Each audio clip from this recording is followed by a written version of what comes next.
Here's Wilson, and on the right circle, he scores!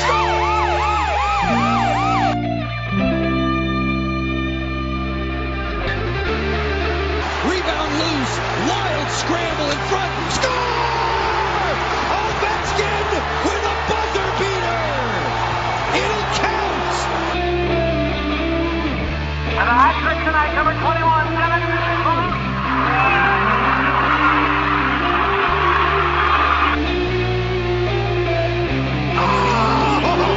Spectacular! Braden Holtby! Hello and welcome once again to the Power Play Point Podcast. This is your host, the Blue Liner on Point, talking at you live to tape from the digs in Glen Burnie, Maryland. So we're here again for another week of Caps Hockey Talk. And with me, as always, to help us out and tell our stories from what we saw during the week, the beautiful, wonderful mermaid mentalist Fairfax County, Virginia's teaching prodigy. She'll teach you a lesson if you don't watch out. And she'll throw a meme at you, too, if you're not looking.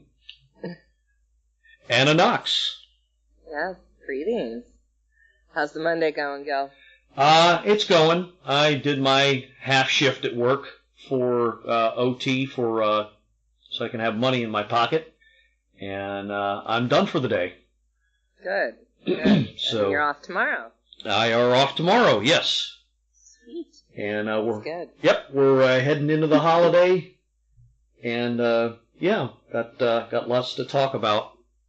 How's going with you? You know what? It's good. It's good. I only have one more day of school left this week, which is kind of fantastic considering everyone was kind of on edge today and annoyed and tired, and then we had a random fire drill that no one was ready for. So, you know, things got a little bit crazy, but no, off tomorrow, not traveling for the holidays. We're staying put, which will be great. It's Ian's birthday on Thanksgiving, so we've got lots of things to be grateful for and thankful for. Oh, you're going to give him turkey cake, maybe? Sure. That's what we want to call it. What are you? What are you going to call it? We'll think of something. Something will come up in my head at some point. But yes, we're going to be celebrating and relaxing and watching hockey and watching football and eating delicious food, all the things that everybody usually does, and catching up on sleep. That's pretty much my agenda. Sounds good. Sounds like, yeah, I hopefully will be doing more of the same. Good. There's some good games coming up next week. Yeah, but before that, we'll talk about last week. Yeah, definitely. But before we get into that, I just want to get something off my chest real quick here. Look, I realize that, at least as of right now, the Power Play Point Podcast, yes, we're kind of a niche show as far as the Caps hockey universe goes. And I realize that we're not exactly blowing off any doors as far as downloading numbers or streaming or anything like that, or even sponsorships, and that's okay. That's fine, because the big reason, that's not the big reason why we do this. I mean, it'd be nice to have all of that. We're shooting for all of that, and someday I think we're going to get there. But the point is, we're putting our voices out there. If you don't like what you see and hear from us, either on our Facebook page or on the show, then you got some other choices. Russian Machine has its own podcast. Japers Rink has its own podcast. NBCSN has probably the best of all Caps podcasts. So you got some choices. And I'm sure whatever your point of view is, you'll find something that you like. So if you don't like what you listen to here, fine. But you know what? If you're a true Caps fan, you know, you really ought to think about getting your voice heard instead of sitting on the sidelines and complaining about what other people are doing. Just food for thought. Okay. Look at that. The food. Fighting words. Well, I got food for thought. Yeah. You already got me thinking about Thanksgiving, so. Mine was, dirty Thanksgiving, but that's okay. Yeah, I totally support. I don't understand people who hide behind social media to talk a whole lot of shit and say a whole lot of ignorant or arrogant or insensitive things that most likely would never say, face to face. So, social media, cowards, whatever. I don't care. If the people who listen to this show, we truly appreciate those people, the ones who are fans, who know that we're just two people not getting paid, two good friends that happen to love the team and enjoy doing this as a hobby. That's it. There's nothing, we're not looking for anything else. So, whatever. I'm not letting that person, we won't even give that person the time, their name or anything like that, any more recognition or acknowledgement or vent-worthy conversation. Screw them. No, we're going to move on. You don't like what we have to say. There's a right way and a wrong way to go about venting whatever you feel like, and there was a wrong way, and it was not. But you know what? Going to drop it now. Going to move on, and that's the last word. And we're going to do what we do best, and that's talk about Caps hockey in the only entertaining way that we can. All right. Okay. Yep. All right. So this past week, do you have a beverage? You know what? I've been kind of, I don't know what it is this whole week. I don't know if it's the weather change or the stupid daylight savings thing, but I've been kind of sluggish all week. So all week it's only Monday. So you mean last week? Ever since last week, ever since the fall back, which which kind of stupid since you're gaining an hour, but I noticed it was then, and I don't know, I've been like sluggish and tired and just kind of I've been struggling to make it through all of the games, even as exciting as they've been. So I don't know. So I was thinking about before the show what I could drink to keep me going. Maybe an energy drink, or once in a while I have me a caramel macchiato, and it just plain slipped my mind because Mrs. Blue Liner, bless her heart, was out and about a little while ago, and I forgot to ask her to go pick me up something. So I am once again sans beverage. Yeah. So I'll be with you, but you'll be drinking alone, unfortunately. That's okay. It's not the first time. I'm not going to ask. No, it's I will admit, daylight savings is absolutely throwing me for a loop. So, I get home and I'll, like 30 minutes later, I'm like, okay, and it's pitch black outside, and I feel like I'm ready for bed, and it's like 5:10. It kind of sucks. So I hear ya. Hasn't stopped my post workday cocktails. Nice. But yeah, so we're good. We're good. I'm feeling good about this show. I'm feeling good about this week and coming up to a break. And we have some interesting games to chat about. That we do. That we most definitely do. So let's go ahead and drop the puck and get started. In the week that was, first game since we left you last, Tuesday the 13th. And, let's just get it out of the way. First and foremost, the big story. Willie is back. Mr. Tom Wilson, number 43 on your programs, number 1 in Anna's heart, makes it back from the suspension, as it was reduced by 4 games by the neutral arbitrator. Shyam Das, I think his name is. And he was, as soon as the ruling came handed down, he was eligible because he had already served the amount that it was reduced by. So he was inserted into the lineup right away and made his presence. Boy, did he make his presence felt. Yeah, he did. Getting what would be... Oh, no, not the game winning. Okay, so let's just jump to the scoring summary. Dmitry Orlov with his first, 6:33 into the first. assisted by Lars Eller and Andre Burakovsky. So you got two of a lot of Caps fans' favorite whipping boys, all on one goal on the score sheet right away, getting it done. And then towards the end of the period, about 30 seconds left. Okay. Well, all right. So let's just throw it out there. Tom Wilson, his first of the year, assisted by Kuznetsov and Orlov. And it's officially down as a tip-in, and he did tip it in. Now, I'm sure we've all seen it by now, how it went down.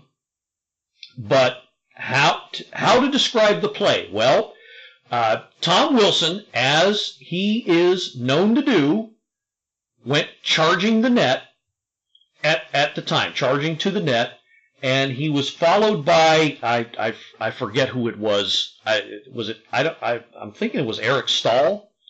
Who was? I don't think so. No. Okay. But anyway, he was making his way to the net, and Orlov put a shot on goal at the time, and Wilson was making his way to the net in timing and sequence to either alter the goalie's vision, which he's allowed to do as long as he doesn't make contact, at least not purposefully, or at least get a stick on the puck, which he ended up actually doing. Well, while on his way towards the net, and after he had gotten his stick on the puck and deflected it into the goal, and the goal light on, and the referee pointing it at the goal and counting said goal, he was pushed from behind by, and I wish I knew who it was, but it was the defending Wild player who was in front of the net. He was pushed from behind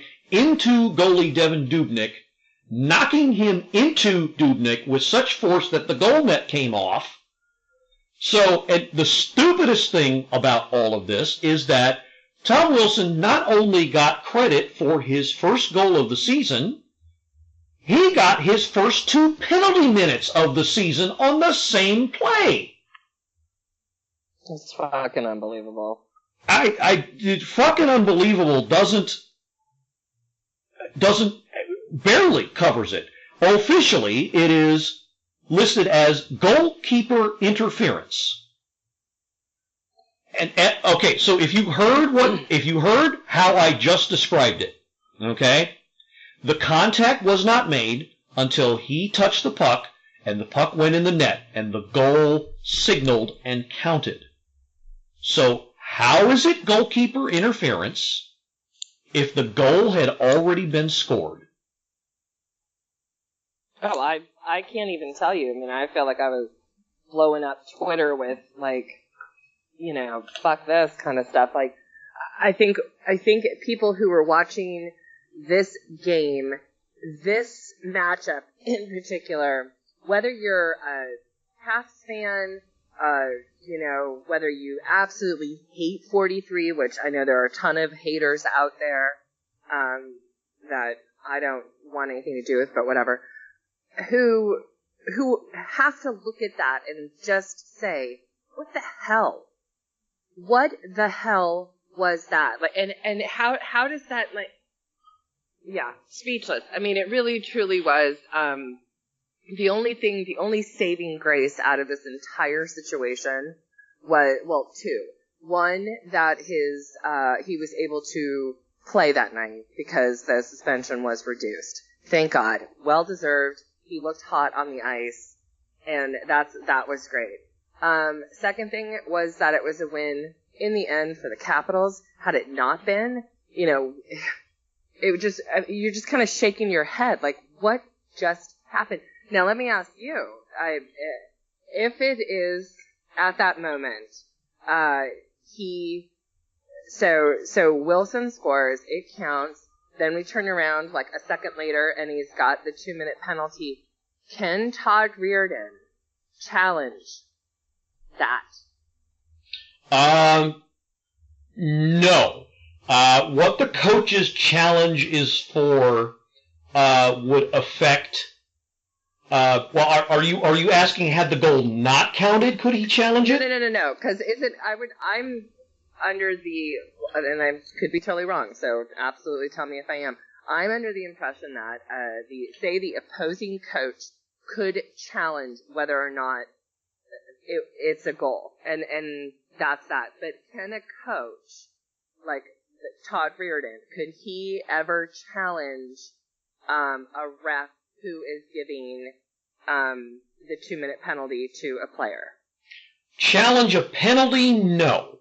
Okay. Challenge a goal? Yes. Okay, that's what I figured. So right. But I mean, in this kind of situation, though, it's like, I mean, it is absolutely ridiculous. And even, I think you and I both were in the same situation listening to Alan May and Joe B. and like, what the hell? Like, what an injustice this is. And nothing? I mean, like, it just sort of solidifies that, the league absolutely has it out for Tom Wilson, and now it's kind of guilty by association. The other players, as we'll go along, I mean, I'm totally with you, and believe me, I think you and I could go through the next hour beyond just talking about this one play. But right. as we both came to see over the course of this past week, it was more than this one play where the league and its officials managed to embarrass themselves royally. Right, and because I felt like this to me was a huge turning point with you and I, because you and I spoke in the beginning of the season saying, okay, listen, they've got new refs out there officiating, there's going to be some mistakes, whatever else. No, all right, kind of preseason sort of stuff. Like let them come out, figure out what they need to do, get into a groove, that's fine. But now that we're into this game, further into the season, that I think a lot of fans, myself included, felt like anytime we played a Pennsylvania team, not most importantly, but really directed towards the Pens, is the favoritism that was going towards that team. And, the commentating always favored them and whatever else. And now all of a sudden, here we are in Minnesota playing the Wild, and it's like, are you fucking kidding me? Are you fucking kidding me right now that's okay? Because what if Tom Wilson wasn't back on the ice and it was another player? I'd love to know if they would have called the same thing. But true enough. Yeah, True. I just got all freaking fired. I'm with you, and we could keep going, but unfortunately we got way more to cover. So we got to move on. All right, so he scores and makes it 2-0 by the end of the second, and so 3 minutes into the third, Burakovsky. Either way. Sorry, I meant the second. 3 minutes into the second, Andre Burakovsky gets his second, assisted by Eller once again and Brett Connolly, and that line had a pretty good game. So they go up 3-0, so that turned out to be the game winner as it was. Mikko Koivu pulls them within 2, and then in the third, Orlov with a slapper gets his second of both the game and his season. The captain and Matt Niskanen both assisting. Oshie with an insurance goal not long after that. His 9th, assisted by Backstrom and Jacob Vrana, who also had a good game, I thought.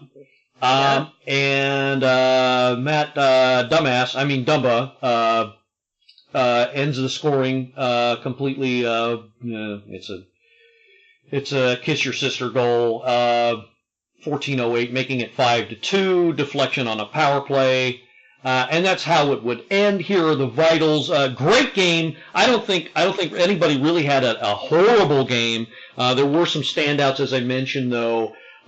Shots on goal, 33-28 for the good guys. Face-off, slight edge to the Caps there. Power plays, I hate to beat a dead horse, but this was particularly telling. You want to know how many power play chances the Caps got? 2. You want to know how many Minnesota got? 6. Yeah. 6-2, and yet who won the game? Right. Yeah, you talk about the officials shatting all over themselves. Yeah, this was that. So as per the power play chances, that also is reflected in the penalties and minutes. 19 for Washington, 11 for Minnesota. Many of which on the Washington ledger belong to a certain number 43 as well, but we'll get to that in a second. Surprisingly enough, Minnesota pretty active in the hit department, 21-9. I was kind of, with Tommy Boy out in the ice, that kind of surprised me. It didn't look that way, but it was kind of surprising when I saw that. Block shots though, 20-9, good guys. Possession game. This surprised me too. 10 takeaways for Minnesota, only 2 for us. And 6 giveaways on our end, only 3 for Minnesota. So on that part of the ledger, looked like Minnesota had the better game, but right. Clearly the Caps were the better team from the opposing blue line on in. So that's really all that mattered. 3 stars of the game. How 43 didn't rate one of these, I'm not sure. I think he clearly had an impact. I think he clearly had gave the energy to this team that had been lacking for some time. But Dmitry Orlov, of course, with 2 goals, number 1 star. Andrei Burakovsky, goal and assist, number 2 star. And Marcus Foligno for getting his face smashed in by said 43 earns the 3rd star. I don't know how. But so that's how that shook out. Another telling thing when you run down the penalties, and by the way, I'm in the NHL Caps app, by the way, if you're following along. All right, so we'll just run them down. 1, 2, 3, 4, 5. 5 because the fight was coincidental. 6, 7, 8, 9, 10, 11 penalties called. Good Lord. The referees were 2 guys by the name of Kyle Raymond and Tom Chmielewski. 2 guys I'd never heard of, and like you said, these must be 2 of the noobs that are making their way through. Yeah. It was awful, but if we're gonna end it on a happier note, aside from the win, I will say that, yes, Wilson coming back, yes, I feel like that kind of set a good, calming, powerful, your boy is back feeling on the ice.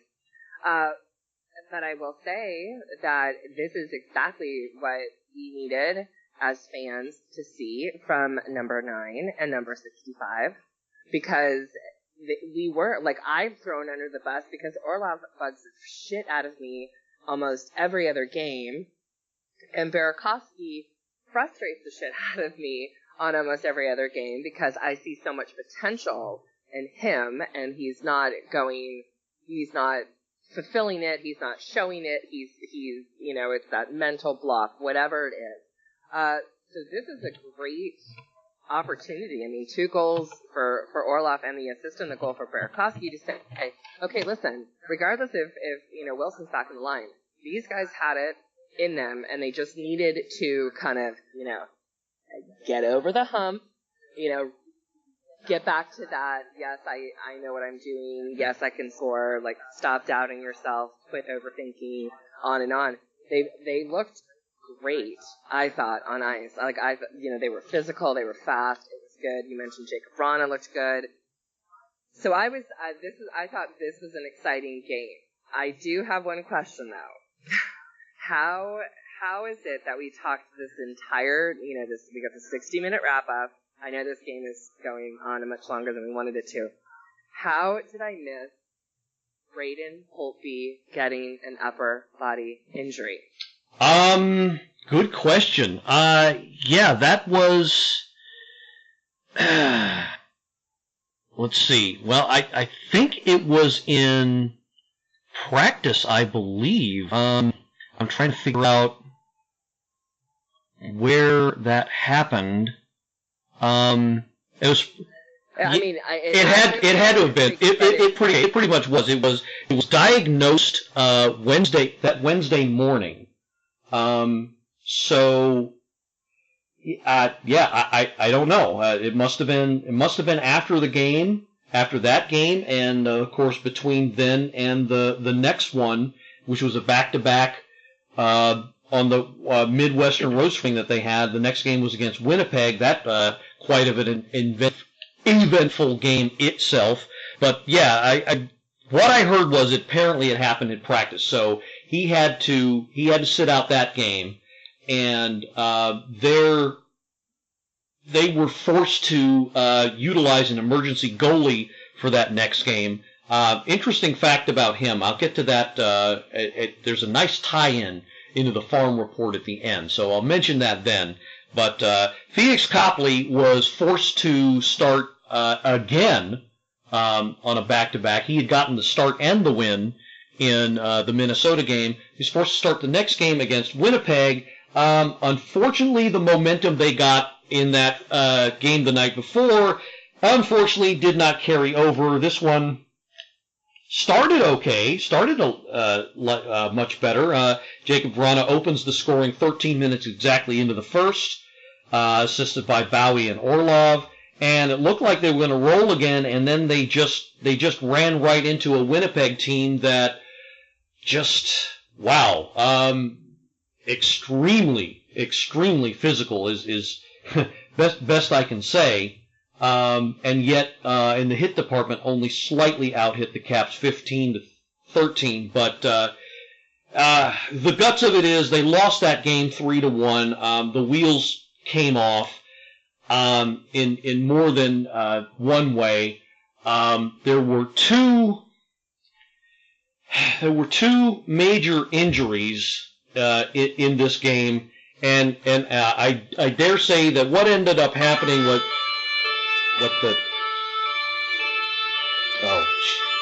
Funny. So that's pretty much what they had to roll out by the end of the game. Kuznetsov hit with a high elbow by Brendan Tanev, I believe. I don't think there was a call on the ice, if I remember right. Nope. No call. Josh Morrissey grabs TJ Oshie in the corner, suddenly thinks, this isn't the NHL, it's the WWE, and picks him up and body slams him so hard that he hits his head on the ice, snaps his neck, and the guy is still officially day-to-day. So is Kuznetsov. So you heard the Nino siren just now. I mean, I jest, of course, but instantly, as Christian Levesque pointed out, and true Caps fans, now it's we need a MASH unit to treat all these injuries, and they were all from, at best, questionable plays that were not hockey plays at all. And one of them, well, both of them, I think, but one of them for sure was worthy of a review by the National Hockey League. Oh, and you know what they said? Oh, we'll look at it. Oh, it's fine. Yeah, I jest again, but no. In actuality, Josh Morrissey was fined. What was it? $8,700 or some such amount for that, which was. I mean, honestly, when they do the monetary fine, it pisses me off because the money, they don't care about the money. They're making, a shit ton of money as is. So to be like, oh, oops, I took out TJ Oshie, for the next couple of games with a concussion or whatever the hell he did. It was a dirty hit. It was absolutely painful and heart-wrenching to watch. And then there's no call. And then they're going to give him a fine. You know what? I hope someone beats his ass the same way. Like karma. And I'm pretty sure I put this on Twitter or Facebook page, whatever. And I'm like, you know what, karma? here's your next person. Meet Morrissey. He plays for the Jets, and he's a douchebag. So that'll be, that's going to be a very, very, very, very interesting game to watch. And that is going to be, I'm looking it up now. Well, let's see. Well, shoot, that's going to be bad if they don't play him again. I'm looking. You know what? I don't think they play him again at all. No, I think there's a Jets game in February. All right, looking through the calendar now. Nope, I don't see it. Yeah, I'm looking at February for this year's schedule. I'm not seeing it. So it was just... I thought I could have sworn February 2019, towards the mid or end of the month, they were going to be playing the Jets again. But no, maybe not. So that was their one game. So, the way the schedule shakes out, unfortunately, some teams you only do play once. It's a very few, but, some teams you only do play once. So, unfortunately, unless they meet in the Stanley Cup final, not going to see them again. So, well, let's just hope one of the other lovely people that are throat punch worthy on my end, now that I'm going to put Morrissey on that list too. Something about, guys that have the last name that start with an M seem to be the Marshaws, the Malkins, and now Morrissey just have irritated the hell out of me. Well, let's just hope, that, somehow Carmel will play his cards well on the ice, and that kid will get his. I mean, the Jets are the one team, that I think I mentioned this before, talking about a couple weeks ago on Sports of the Hill, when we were talking about, is there other teams that, that we're looking at, not rooting for, but think that are just, no joke. And I had Toronto, I had Winnipeg, and I had the Sharks. Winnipeg is, they're out for it this year, and we knew it was going to be a physical game. Absolutely, we knew it was going to be an intense game. I think the entire team. I don't think there's anybody on the Jets that is under 6'4". You're talking beast guys. And that's just it. So it was a good game. The only thing positive I can say that I got out of watching the game in the Peg was Copley. That kid, I'm telling you, I'm impressed every single time I see him. He was out fucking standing. That's a tough team to go up against. But again, like we said, poor officiating. And we had the steam. I don't know if as soon as Kuzi had to leave, that kind of shakes your players a little bit. And then you've got that horrific play on Oshie. There's a lot of that. But I thought, you know what, even though they lost, and it could have been so much worse than 3-1, Copley, to me, is just stepping up to the plate, and I absolutely... Oh, yeah, he was... No, I hadn't forgotten about him. He was definitely going to get some love from me as well, and I got to say, yes, he's standing tall, and I admire him for having to deal with the back-to-back, and then having to play the third game, which we'll get to in a second here, and he's also starting tonight, as we record, it's about 20 till 6 p.m., on the evening of November the 19th, and they are playing the Montreal Canadiens again at the Bell Center. So they will be starting Copley then, so it'll be his fourth straight start. Are you sure, though? I thought I read that Holtby. No, Holtby is slated as the backup tonight. He's better. He's able to play, but he's slated as the backup. And they are definitely starting Copley from what I read. Now, if they make a change, they make a change. But from what I understood, and pretty sure it was on NHL.com, Tom Galiti, who covers the Caps there, had that. So pretty sure they're starting Copley again. And which I don't have a problem with. I mean, right now, he's the hot hand. So you gotta play him. Okay, so real quick, on to the last game. Pardon me. That we'll be covering. It was a continuance of the road trip. They were out in Colorado. They were facing an old buddy of theirs, Mr. Philipp Grubauer. And it was kind of funny. I think it was J.J. Regan or somebody at NBC SN DC that does their podcast and their background work. They put up a very interesting statistic. Grubauer got the start. His backup that night was Semyon Varlamov. So you got two ex-Caps who were the goaltending tandem in Colorado. Combined, they had maybe like 60 times more games played as Caps than the tandem. The tandem that were actually playing for the Caps, which they had called up Ilya Samsonov to back him up, and he hasn't played a game yet. And then of course Copley was the starter, so it was like 190 something games between those two guys, and only 5 as Caps started for the actual Caps goalies. I thought that just blew my mind. I thought that was just amazing. But yeah, it's a silly stat for the evening. So now we got that out of our system. Okay, so on to the game itself. Didn't look good to start. Carl Soderberg opens the scoring 68 seconds in with a wrister, assisted by Tyson Yost and Tyler Berry. Berry's having a pretty good season. That's his 15th assist. He's one to watch for sure.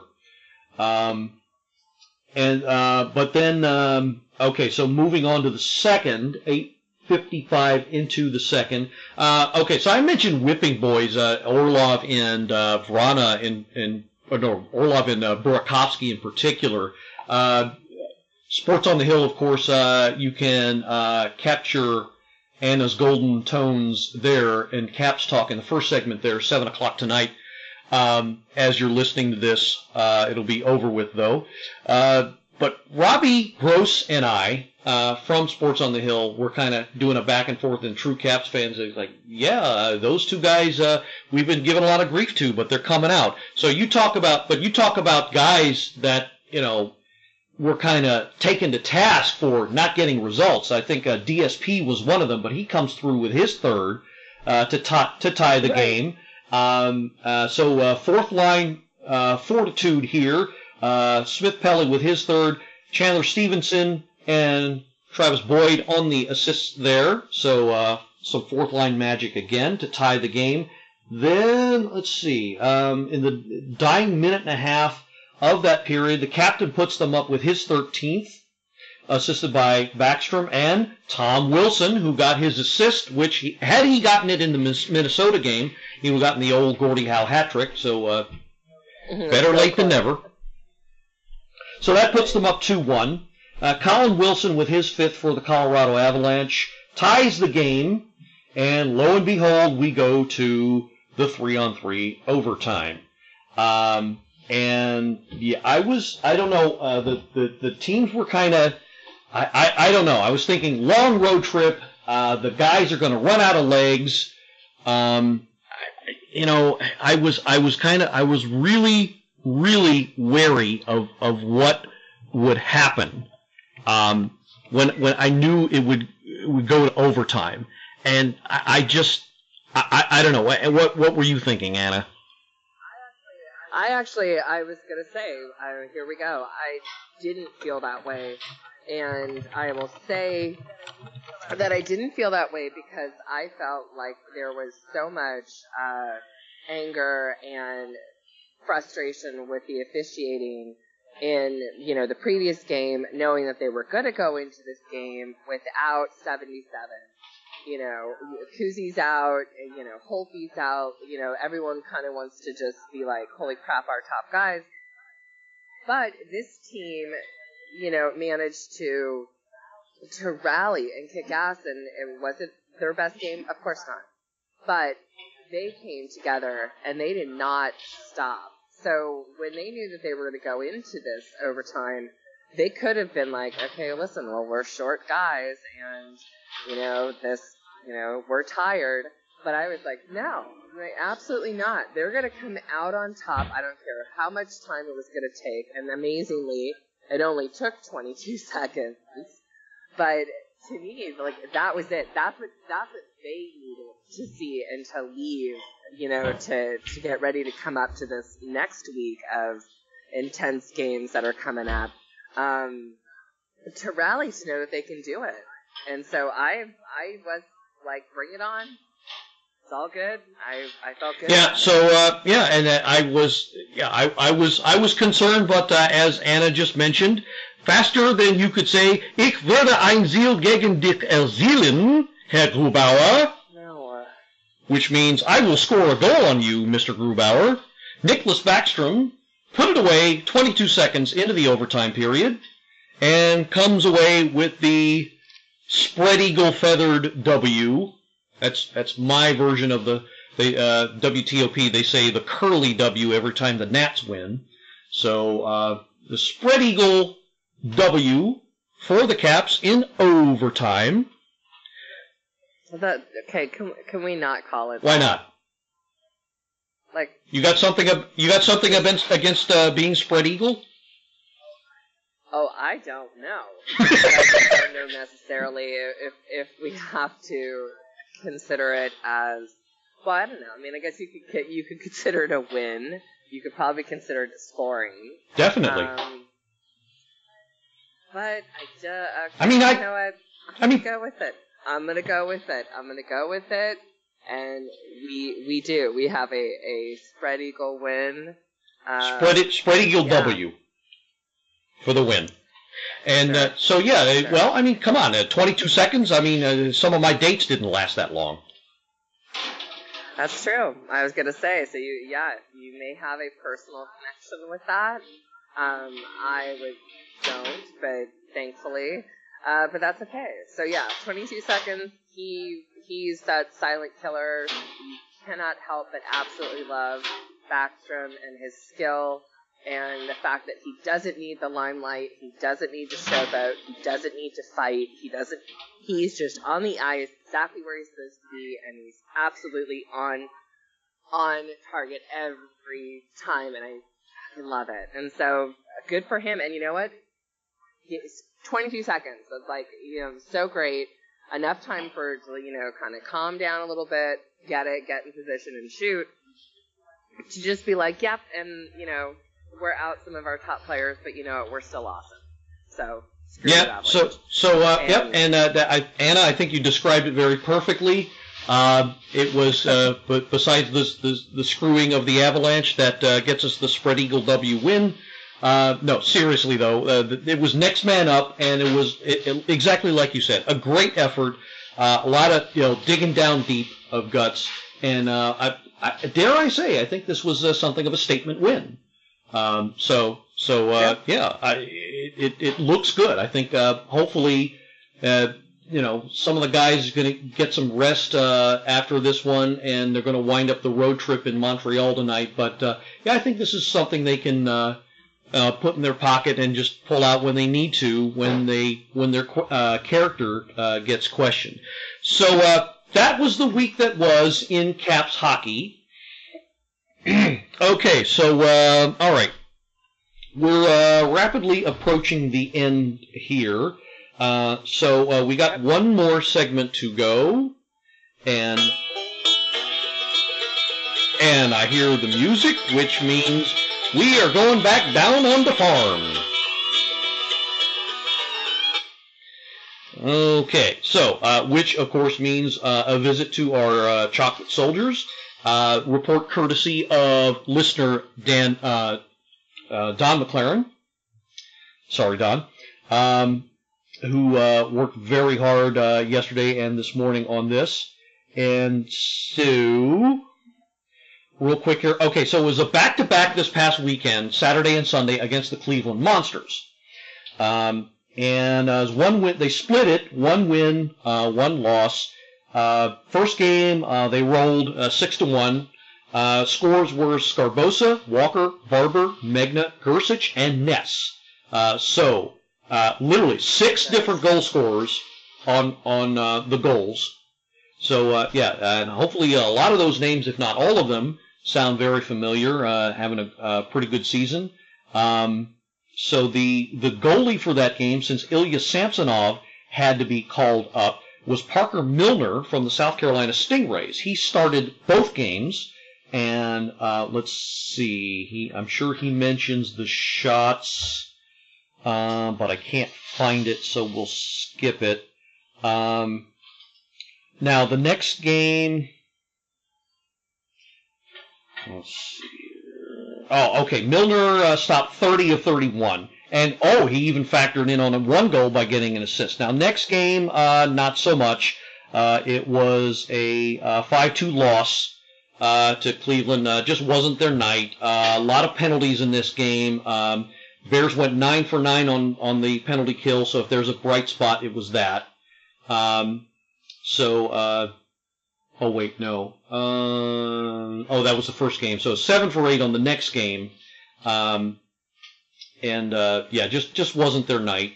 And so he says, outstanding in their field. So this is guys that may merit a call up. Shane Gersich, goal in the Friday night game, assist on the Saturday night game. And says he had a lot of energy, played a lot of energy, probably was the best guy from the opposing blue line on forward. So he'll be one to watch. And this gentleman, I think you mentioned this guy last episode or recently, Mr. Connor Hobbs, on the blue line, 1 assist, which leads the team. And we wanted to throw in the fact that he probably has the best-looking porn stash on the team. No, not Hobbs. Riley Barber. Barber. Okay, I gotta. Hobbs. Although I do like Connor Hobbs. Riley Barber's having a smoking hot season and kicking ass, and his porn stash is like no other. I mean, he's up there with my Tommy. Like, when Tommy busts out with the stash, and I absolutely hate it, but I'll go with it. Barber's, Riley's got it, and he interviewed, and it's you want to take him serious because it's like he's talking about the game, and he's very serious, and he's very, he's answering the questions, and he's great on camera. But I can only think of like just bad 70s. Mustaches, and then it's like he's straight up got the porn stash, and that's that. So not Connor Hobbs, Riley Barber. Okay, all right, I'll go with you on that one. So the interesting factoid that I was going to get to that Don also mentions was the fact that there was the Winnipeg game where because of Holtby's injury they had to call up the emergency goalie.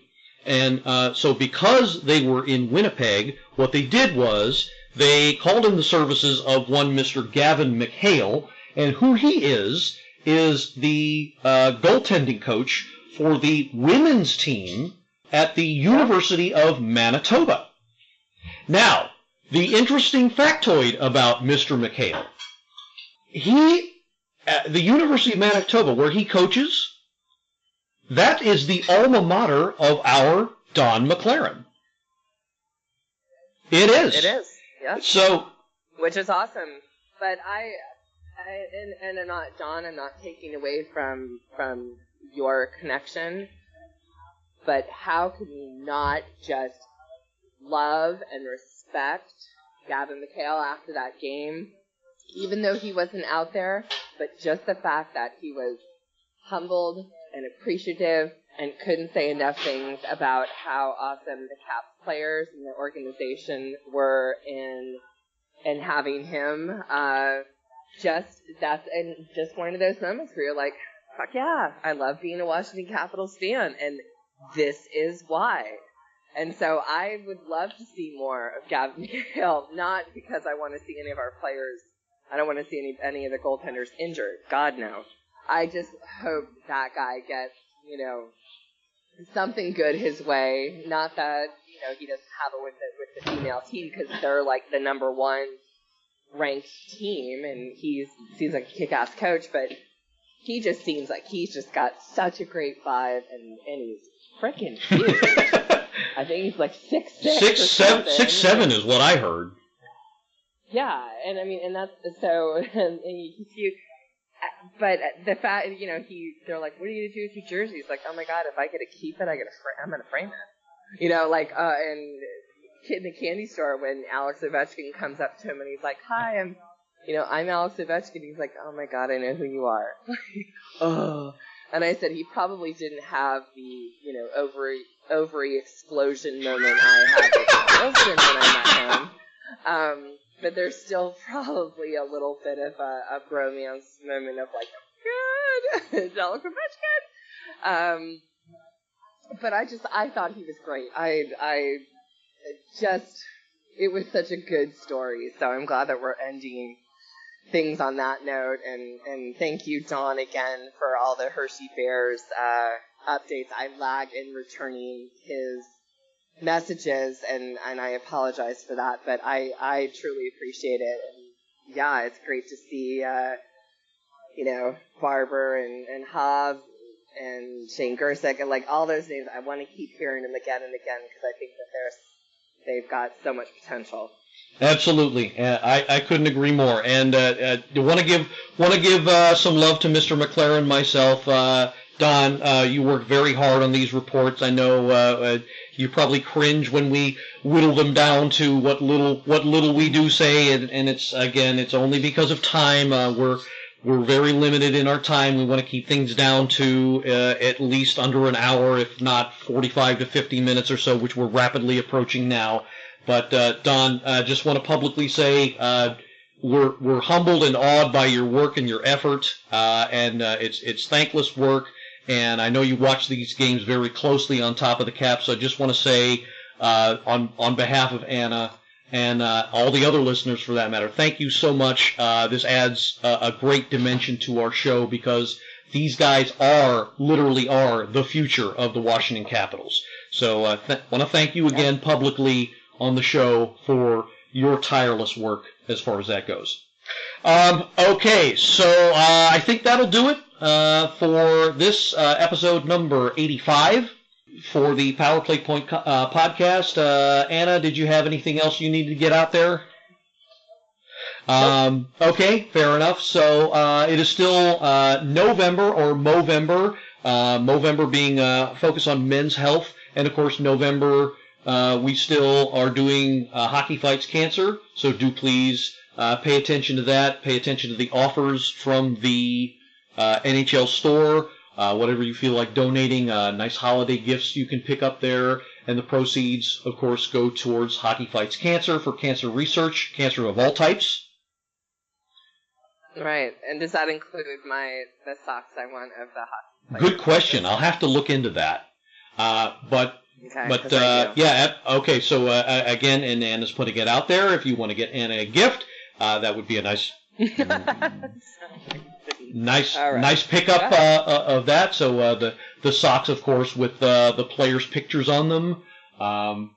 Hint, hint. So you feel like giving this year to your favorite podcast towards a particular sexy co-host. There you go. I would thank you 43 times. What? I'm kidding. 43 times. And oh boy. Would it word that it were? Yeah, as it were.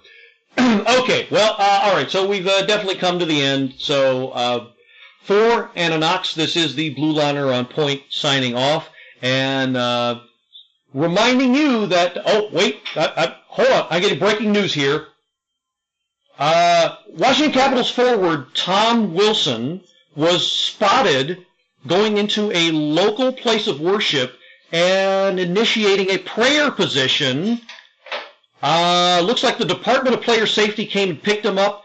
Fortunately, he only got 2 minutes for kneeing. And that is all. Yes, it is. Hallelujah, and let's go Caps. Go Caps. This has been another episode of the Power Play Point Podcast. All episodes are available from Apple Podcasts, the Podbean app, blueliner77.podbean.com, and now available from Stitcher. Music by Joe McAllister, voiceover by Jeffrey Conkle.